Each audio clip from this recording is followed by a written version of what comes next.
Next up on stage, we have our final presenter for the day, Asia Vighi, a Ph.D. student under the supervision of Dr. Codruta Ignea in Bioengineering department, and she'll be presenting on implementing precision fermentation as a sustainable approach for cardiovascular disease prevention.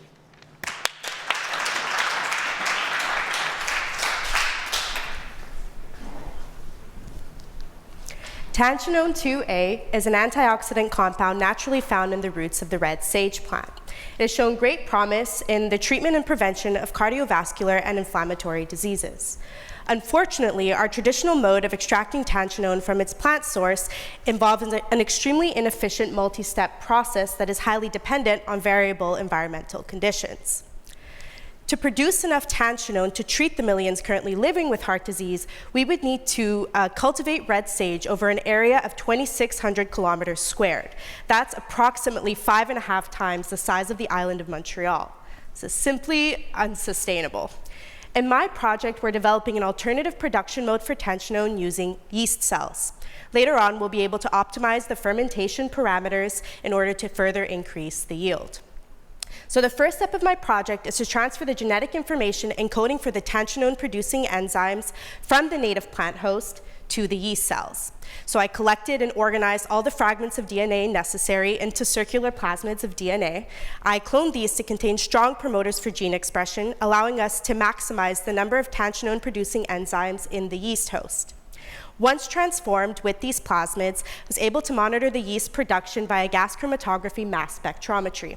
And from the chromatograms I obtained, I could confirm the successful production of the early steps of the tannenone pathway in the yeast host by observing the distinctive peaks correlating to the tannenone precursors abietytriene, miltauridine, and ferruginol.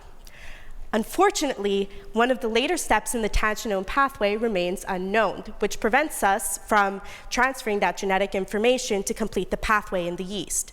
So to work around this problem, I decided to engineer the yeast cells to perform in vivo directed evolution of a targeted tannenone enzyme, creating genetic variants with different activities. Now, tannenone is an antioxidant compound, which means it has the capacity to rescue cells from dangerously reactive oxygen species, or ROS.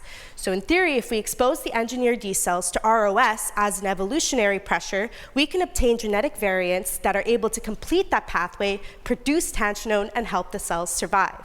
So to select the best yeast strain for this application, I monitored ROS levels and the growth of 2 different yeast strains over 148 hours. And from this, I was able to conclude that the haploid yeast strain was most sensitive to those ROS levels, therefore better to obtain the genetic variants we were interested in. And so now what's left for me to do in this project is to analyze the genetic variants I obtained in that haploid strain, monitor whether they're able to complete that tannenone pathway through gene sequencing and chromatographic analysis.